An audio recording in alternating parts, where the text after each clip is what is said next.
చాలా వార్తలు ఉన్నాయి. తిహార్కు రాణా, ఢిల్లీలోని ఎయిర్పోర్ట్లో తహవ్వూర్ రాణాతో ఎన్ఐఏ అధికారులట. ఈ తహవ్వూర్ రాణా ముంబై బాంబు పేలుళ్ల కేసులో సూత్రధారి. అమెరికాకు పారిపోయిండు. అమెరికా నుంచి ఎన్ఐఏ అధికారులు ఆయన్ని తిరిగి రప్పించారు అది భారత్కి. ఇప్పుడు ఆయనకి భారత చట్టాల ప్రకారం శిక్ష వేయబోతుంది కోర్టు అన్నమాట. ముంబై మారణహోమం సూత్రధారి అమెరికా నుంచి భారత్కు తరలింపు. బుల్లెట్ ప్రూఫ్ వాహనంలో ఎన్ఐఏ కోర్టుకు, అనంతరం తిహార్ జైలుకు. ఎన్ఐఏ ఆఫీసులో విచారించబోతున్న సైకాలజిస్టులతో కూడిన ప్రత్యేక బృందం. మోదీ ప్రభుత్వ దౌత్య నీతి విజయం ఇది, అమిత్ షా అంటున్నాడు. అది మేం మొదలుపెట్టిన పని, మోదీ గొప్పతనం ఏం లేదు. చిదంబరం. తహవ్వూర్ రాణా కెనడా పౌరుడు, మాకు సంబంధం లేదు, పాకిస్తాన్. ఇప్పుడు ఈ కాంగ్రెస్ బీజేపీ తనకది వస్తున్నాయి. ఆయన మేమే తెచ్చినామని. మరి ఆ విజయమాల్యాన్ని ఎందుకో దేలేకపోతున్నారు? వాడెవడో ఇంకోడో పారిపోయింది కదా, ఇంకో మాల్యాన ఇంకెవడో, అంత దేశాన్ని ముంచిపోయారు కదా, మరి వాళ్ళని ఎందుకో దేలేకపోతున్నారు?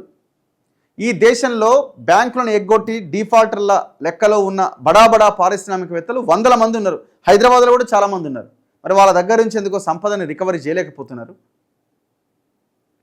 ఇది రాగానే ఇది మాదని ఒకరినొకరు దుమ్మెత్తి పోసుకుంటున్నారు. మరి దేశాల్లో ఉన్న బ్యాంకులను కొల్లగొట్టి విదేశాలకు పారిపోయిన దొంగలను ఎందుకు తేలేకపోతున్నారు? అమెరికా కోర్టుల్లో న్యాయ పోరాటాలు, దౌత్యపరమైన ఒత్తిళ్లు, 1 అడుగు ముందుకు 2 అడుగులు వెనక్కి అన్నట్టుగా జరిగిన 15 ఏళ్ల పాటు జరిగిన విచారణలు అన్నీ ముగిసి ముంబై మారణహోమం సూత్రధారి తహవ్వూర్ రాణాను భారత్కు తీసుకొచ్చే ప్రక్రియ పూర్తయింది. అమెరికాలోని లాస్ ఏంజల్స్లో అక్కడి అధికారుల నుంచి రాణాను అదుపులోకి తీసుకున్న ఎన్ఐఏ అధికారులు ప్రత్యేక విమానంలో ఢిల్లీకి తరలించారు.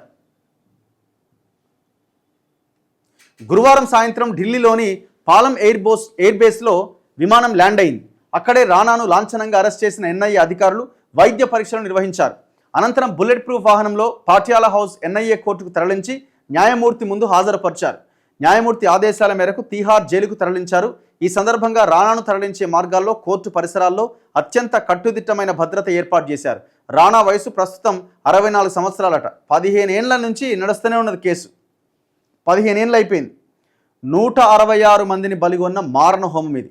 కసబ్ సహా 10 మంది లష్కరే తోయిబా ఉగ్రవాదులు 2008 నవంబర్ 26వ తేదీన పాకిస్తాన్ నుంచి సముద్ర మార్గంలో ముంబై చేరుకొని ఈ దారుణ మారణ హోమానికి పాల్పడ్డ విషయం తెలిసిందే. కసబ్, ఉరేషిరా ఆ విషయం కూడా మనకు తెలుసు.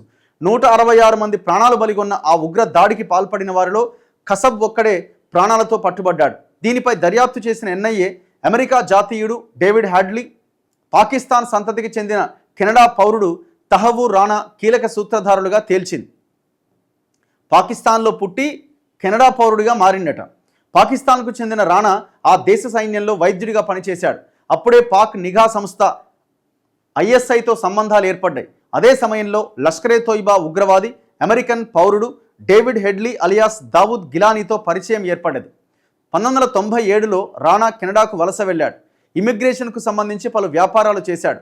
2001లో కెనడా పౌరసత్వం పొందాడు. ఆ తర్వాత అమెరికాలోని చికాగోకు చేరుకొని ఇమిగ్రేషన్ ఏజెన్సీని ఏర్పాటు చేశాడు. నిజానికి లష్కరే తోయిబా సంస్థ ఉగ్రవాదులు వివిధ దేశాలకు ప్రయాణించేందుకు ఈ సంస్థను అడ్డుపెట్టుకున్నారన్న విషయం తర్వాత బయటపడ్డది. మరోవైపు డేవిడ్ హెడ్లీ లష్కరే తోయిబాలో భారీ ఉగ్రదాడులపై ప్రత్యేకంగా శిక్షణ పొందాడు. ఆ సమయంలో రాణా, హెడ్లీ తరచుగా సంప్రదింపుల్లో ఉండేవారు. ఈ క్రమంలోనే భారత్లో భారీ దాడులకు ప్లాన్ చేశారు. రాణా సహాయంతో హెడ్లీ ముంబైలో ఫస్ట్ వరల్డ్ ఇమిగ్రేషన్ సర్వీసెస్ పేరిట ఒక ఏజెన్సీ ఏర్పాటు చేసిండు.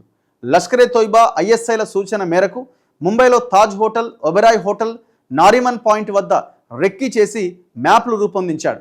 అమెరికా మీదుగా పాక్ వెళ్లి వివరాలన్నీ లష్కరే తోయిబా ఐఎస్ఐ బాసులకు అందజేసి ఉగ్రదాడులకు రూపకల్పన చేశాడు. ఈ క్రమంలో రాణా, హెడ్లీ 231 సార్లు మాట్లాడుకున్నట్టు ఎన్ఐఏ గుర్తించింది. మరోవైపు రాణా కూడా దాడులకు ముందు సెప్టెంబర్ 13 నుంచి 21 వరకు వైద్యురాలైన తన భార్యతో కలిసి భారత్లో పర్యటించాడు.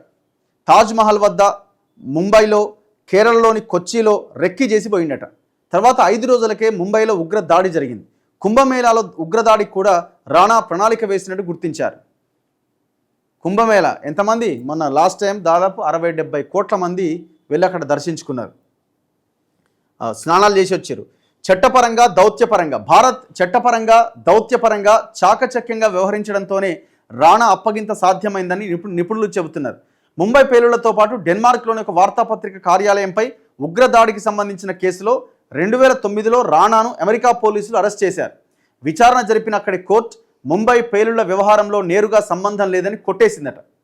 కానీ డెన్మార్క్ కేసులో 2013 జనవరిలో అతడికి 14 ఏళ్ల జైలు శిక్ష విధించింది. అప్పటి నుంచి జైల్లో ఉన్న రాణాను ముంబై ఉగ్రదాడి కేసు విచారణ కోసం అప్పగించాలి అని భారత్ అమెరికా పైన ఒత్తిడి చేసింది. సో ఆల్రెడీ అక్కడ కూడా జైల్లోనే ఉన్నాడు. దీనిపై అమెరికా కోర్టుల్లో పిటిషన్లు వేసి పోరాడింది. ఈ ఏడాది ఫిబ్రవరిలో రాణా అప్పగింతకు అమెరికా విదేశాంగ శాఖ అనుమతి ఇచ్చింది. అప్పగింత నిర్ణయానికి వ్యతిరేకంగా రాణా అమెరికన్ కోర్టుల్లో వరుసగా పిటిషన్లు వేసిండు. పలుమార్లు గుండెపోటు వచ్చిందని, తీవ్రమైన కిడ్నీల వ్యాధి ఉందని, తాను పాక్ ఆర్మీ మాజీ అధికారి కావడం, ముస్లిం కావడం వల్ల హింసించే అవకాశం ఉందని అతని తరపు న్యాయవాదులు వాదించారు. భారత్కు అప్పగిస్తే తన ప్రాణాలకు ప్రమాదమని పేర్కొన్నారు.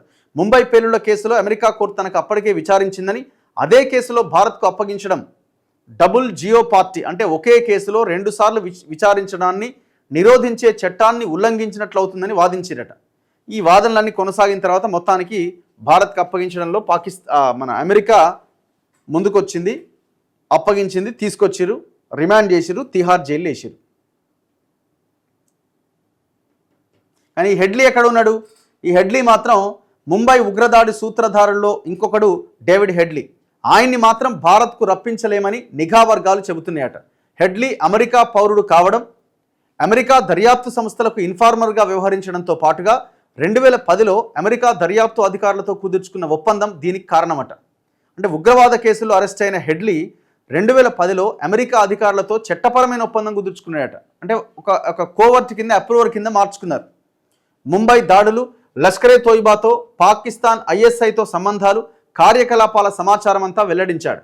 బదులుగా తనను భారత్, పాకిస్తాన్, డెన్మార్క్ దేశాలకు అప్పగించవద్దని ఒప్పందం చేసుకున్నాడట. వామ్మో!